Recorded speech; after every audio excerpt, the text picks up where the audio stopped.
Hey, everybody. Hey, I am so excited to come to you today for our 10 minutes of power. And wait a minute, we have an amazing show today. I have a powerful guest today, you all. Yes, he is a friend. Yes, he is a power speaker. Yes, he is an author. Yes, he is a lawyer. And today we are talking about ethics. And are you operating in a gray area?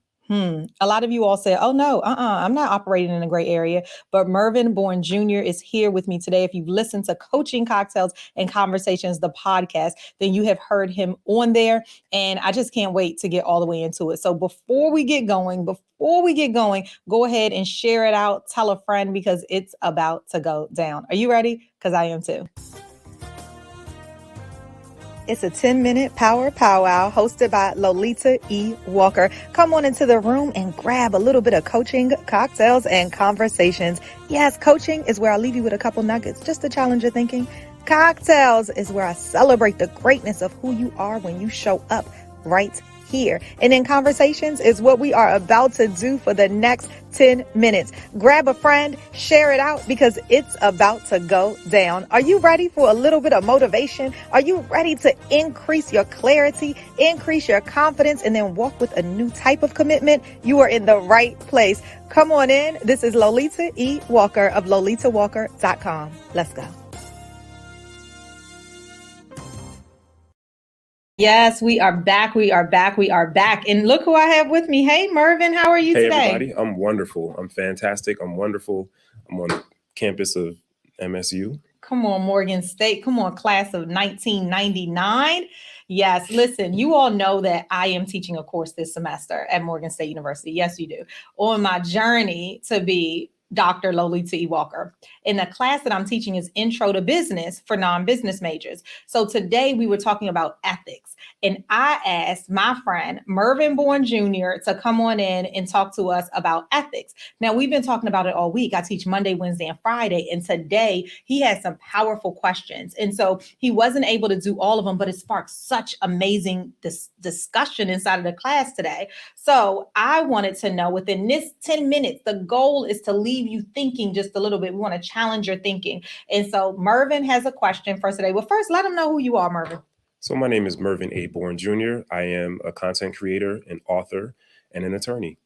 All right, all right. Okay. Mervin and I used to do a show, right? Do you remember the name of the show? Now we're talking. Now we're talking. We used to do a show together. You all can Google it. And I don't know, we should probably watch it. I don't know what we were doing back then, but we were still giving a value out to the people. Absolutely. We had some amazing guests. So loosen up, Mervin. Let's let the people have it. Let's let them have it for 10 minutes. So, all right, ask us the question because it's so good. So, the question is, can a community have a code of ethics? Can a community have a code of ethics? So all of you all that are listening in right now, go ahead and type it up. Can a community have a code of ethics? I think the answer is yes. But then I started thinking about it. I'm like, all right, in my neighborhood, should we have a code of ethics? I think absolutely. Now, if you have a homeowners association, I feel like they already kind of tell you some of the code of ethics anyway. But one could argue that if I pay all of this money for a house, why can somebody tell me what to do with it, right? Right. Why can someone tell you what to do with your house? How can someone tell you what you should wear and not wear outside of your house? Why can someone tell you what your children should be doing and how they should be behaving outside of the house? Right. The list goes on of questions. And I think where it comes to a head is we're in a society now where it's a laissez-faire society where really promoting freedom of expression, freedom of action, freedom of thought. Everyone do what you want to do to a certain extent. And that can fly directly in the face of having a community code of ethics or a standard code of ethics for a community, whether you're talking about a neighborhood type of community, an ethnic community, the community on a broader level, right? So how do you reconcile those two things? Yeah, and then here's the thing is who decides. So let's even talk about a race or ethnicity, right? Like who decides that this is what the code of ethics, but I believe that there's some unwritten rules that happen in every society. Do you agree with that? There are. The thing is, though, those rules, some societies maintain those rules and then other societies evolve Yeah. out of them and away from them. Oh, that's so true. This is so good, right? So as your mind starts to go around and around, I wanted to make sure that I captured Mervin today. So we're doing this recorded version, but I cannot wait to see all of you guys' comments because this is going to go live on Tuesday, which means on Wednesday in the 10 minutes of power, we are really going to be talking about what you all's comments were and then how we can lean in a little bit differently and how we walk, talk, and behave every day. So let me ask you this, Mervin, while we got about 5 more minutes here. What would you coach people on how, like, what they think about in this situation? What I would say is whatever it is you believe, Mm-hmm. have a thoughtful understanding of why you believe it Yes. and be able to articulate yourself about why you believe it. Mm-hmm. Because ultimately we either have our own children or we're influencing other people's children. Mm-hmm. And whether or not we call ourselves leaders, we are leading in some way, shape, or form, right? So whatever it is you're standing on, whatever it is you're defending, um, be able to articulate why it is you think what you think. And then also, you should have given some thought about how what you think and believe and what you do, how it affects or impacts everyone around you. Yes, in my more seasoned state, I must say that I put myself in the other people's shoes. I try to very intentionally put myself in somebody else's shoes and how they think. And Mervin and I were talking right before this, and we were talking about an exercise that I want to do in a classroom.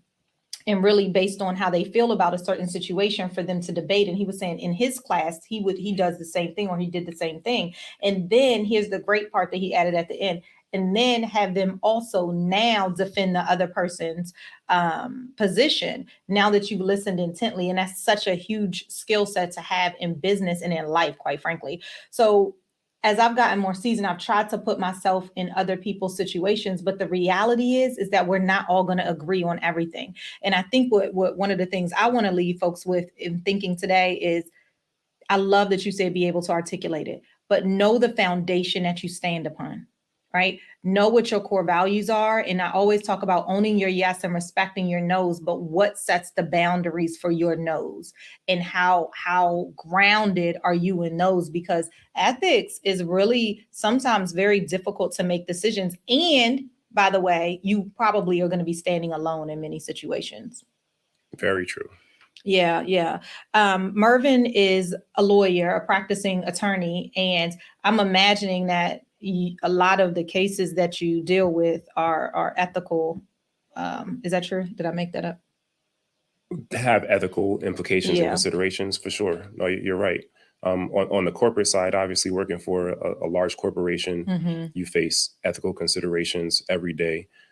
Being on the government side, where you're dealing with defense attorneys and criminal prosecutors and law enforcement, there's obviously ethical considerations every single day Mm-hmm. involved in that. So you definitely have to know where you stand, where your line is, Mm-hmm. and what your own internal ethical compass is in the workplace. Yes. So ethics and its gray areas. Are you walking in the gray? Are you navigating in the gray? So the question that we're asking everybody today is this: can communities have a code of ethics? Do you have a code of ethics? And are you navigating within your own code of ethics? Or do you step out? And another interesting question Mm-hmm. is your own personal code of ethics Mm-hmm. one that is destructive to your community? Ooh, that's good. Because I think in some cases, we don't really give that a lot of thought, right? We know what works for us. We know what feels good for us, what's comfortable Individually. for us individually, Mm-hmm. and maybe for your own household. But does that thought process translate well across the board for My your whole friends are so community? smart. I mean, here's the thing. Do you think this? You guys have to go back and listen to the episode that Mervin, it was Justin, Mervin, Lamar, and myself. Mm-hmm. And Alan. And Alan. Oh my gosh. I'm like, no, there were 4 guys and then me. And we just literally talked about friendship. We talked about keeping friendship going. We talked about community. But here's the thing is that when you surround yourself with people who will continuously challenge you, then it prompts your thinking. Like, I feel like this is the stuff we talk about just in general when we get together. Do you think It is I know. Is very, it very boring? I think it's very pretty cool. thought provoking, intellectual conversation. It at all really times. is. No, I mean, at most times. I mean, sometimes it gets into, yeah, you're right. Anywho, this is our 10 minutes of total power. I am so glad you're here today. And I'm so glad that I was able to catch Mervin while he was here with me as well. Thanks, you guys. And I cannot wait to see you tomorrow because this is a juicy conversation. I can't wait to hear what your thoughts were. And that concludes our 10 minutes of pure power. Thank you so much for showing up today for your 10-minute power powwow. Now, whether you were live and added in, whether you were sitting on a corner and just doing a little bit of thinking, whether you are watching the replay, I want to say hello to you and invite you to come right on back. Did you miss it? Well, go ahead and shoot it out to a friend while both of you guys taking all of the action. So what is next? Head on over to lolitawalker.com/coaching cocktails conversations, because what's in it for you? Yes, it's a podcast. Yes, it's a group coaching program. Are you a part of it? Yes, it is a retreat. Are you already signed up to make sure you're pulling out that power? Yes, it's one-on-one coaching. Yes, it's a journal. Yes, coaching, cocktails, and conversations is a movement. So grab this 10 minutes and let's do something with it. I will see you later. But head on over, lolitawalker.com. This should not be the first time, but even if it is, make sure it's not the last. See you soon.